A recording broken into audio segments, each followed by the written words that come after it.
नमस्कार मित्रांनो, पुन्हा एकदा ऊर्जा स्वरूप या चॅनलमध्ये आपलं स्वागत आहे. मी आहे चेतन तुमच्यासोबत. अर्थातच आज बोलायचं आहे मॅनिफेस्टेशनबद्दल, पण त्याही अगोदरची पायरी म्हणजे मॅनिफेस्टेशन करण्यासाठी तर काय करावं लागत असतं. मॅनिफेस्टेशन करण्यासाठी सर्वात आधी माफ करावं लागतं. मग तुम्हाला हा प्रश्न नक्की पडेल, माफ कोणाला करायचं? माफ त्या प्रत्येक व्यक्तीला करायचं ज्यांनी तुम्हाला तुमच्या आयुष्यामध्ये हर्ट केलं असेल. ज्या व्यक्तींचा तुम्हाला प्रचंडपणे राग येतो अशा सर्व व्यक्तींना आपल्याला माफ करायचं आहे. जड जातं ना, शक्य नाही होत ना. कसं काय माफ करू माझ्यासोबत इतकं वाईट केल्यानंतर, असा प्रश्न पडतो ना.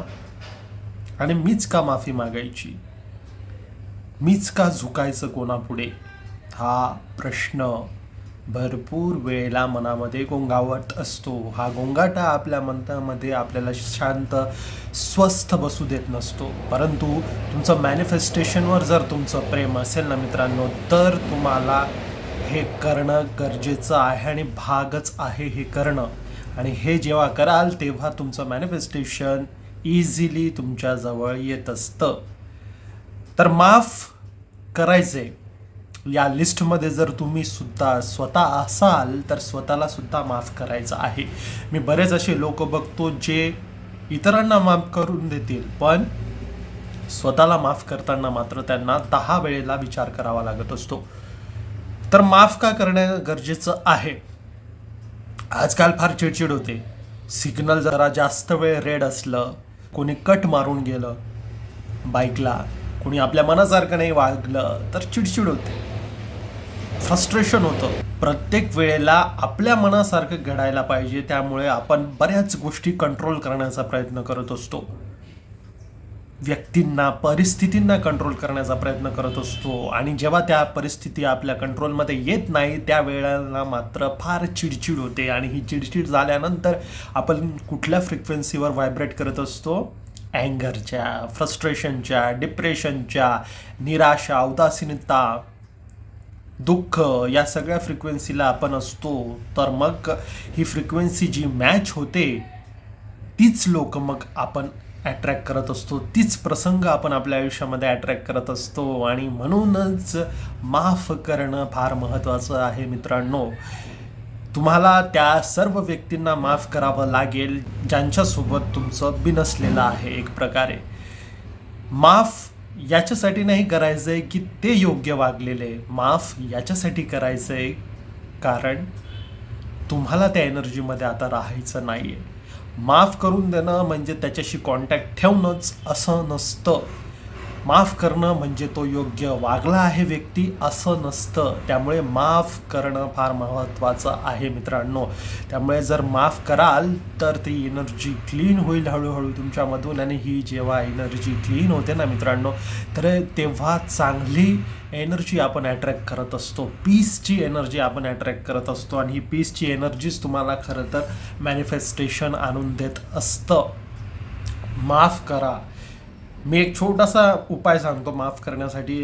पहिले तर लिस्ट करा अशा व्यक्तींची की ज्यांना बघितल्यानंतर तुम्हाला राग येतो, किंवा पास्टमध्ये चुकीच्या काही घटना घडल्या असतील तुमच्यासोबत, की अशा व्यक्तीने तुम्हाला हर्ट केलं. मोस्टली रिलेशनशिपमध्ये असताना होतं, किंवा घरामध्ये असेल, नातेवाईकांमध्ये असेल, त्या सर्व लोकांची लिस्ट तयार करा. आणि ती लिस्ट केल्यानंतर प्रत्येक व्यक्तीला माफ करा. जर सर्वच लोकांना एक साथ शक्य नसेल तर प्रत्येक व्यक्तीला एक आठवडा लावा आणि एक आठवडा त्यांना माफ करण्यासाठी वेळ घ्या. ही माफ केल्यानंतरची एनर्जी बघा. तुम्ही जेव्हा स्वतःमध्ये पीस अनुभवाल ना, त्यानंतर तुम्हाला खरं तर शिफ्ट घडायला बघायला मिळेल. मॅनिफेस्टेशनचं तर वेगळीच गोष्ट आहे, पण जर तुम्हाला स्वतःमध्ये पीस, अर्थातच शांती अनुभवायला मिळाली तर समजून घ्या तुमचं मॅनिफेस्टेशनही कुठेतरी वाटेवर आहे आणि ते लवकरात लवकर तुमच्या आयुष्यामध्ये येणार आहेत, है ना. कसं असतं, प्रत्येक व्यक्ती त्याच्या कॉन्शियसनेसनुसार वागत असतो. त्याची जागरूकता जेवढी असेल तो तेवढाच वागणार, त्याचा बुद्ध्यांक जेवढा असेल तो तेवढाच त्यावेळेला वागणार. त्याला त्यावेळेला जेही योग्य वाटतं तो त्यावेळेला ती गोष्ट करतो आणि त्यामुळेच आपल्याला असं वाटतं की हे माझ्यासोबत घडतंय. आपण प्रत्येक गोष्ट पर्सनली घेतो आजकाल. थोडंसंही कोणी चेष्टा थट्टा मस्करी केली तरीसुद्धा आपल्याला ती सहन होत नाही, कारण आपला इगो कुठेतरी आडवा येत असतो. आणि हा इगो इतका खतरनाक असतो मित्रांनो की तो मात्र आपल्या डोळ्यावर एक पट्टी बांधून टाकतो आणि आपल्याला सत्य काय आहे ते बघू देत नाही. आणि म्हणूनच आपण ह्या सगळ्या गोष्टींमध्ये या एनर्जीमध्ये स्टक असतो आणि म्हणूनच आपले मॅनिफेस्टेशन हे लांबणीवर जात असतात, डिले होत असतात. जर तुम्हाला स्वतःवर प्रेम आहे, जर आपल्या मॅनिफेस्टेशनवर तुम्हाला प्रेम आहे, तर तुम्हाला तर माफ करणं भागच आहे. मी म्हणत नाही की माफ केल्यानंतर तुम्ही त्या व्यक्तीच्या मागे मागे जा.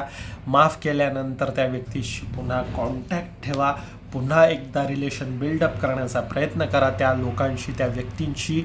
परंतु जर माफ करून तुम्हाला तुमचे मॅनिफेस्टेशन मिळणार असतील तर मग हरकत काय आहे. जरी सुरुवातीला कठीण वाटत असेल त्या व्यक्तींना माफ करणं, मात्र एक दिवस असा येईल की ही एनर्जी तुमच्यामधून रिलीज होईल आणि तुम्ही त्यांना माफ करू शकाल, है ना. मॅनिफेस्टेशनवर प्रेम आहे आपल्याला, स्वतःवर प्रेम आहे आपल्याला, तर मात्र तुम्हाला फ्रिक्वेन्सी तुमची चेंज करणं भागच आहे. आणि ही फ्रिक्वेन्सी जेव्हा चेंज करताना मित्रांनो तुमची, तेव्हा तुमचं आयुष्य हे बदलत असतं. म्हणून हे आयुष्य बदलवण्यासाठी फारशी काही मेहनत करायची गरज नाही.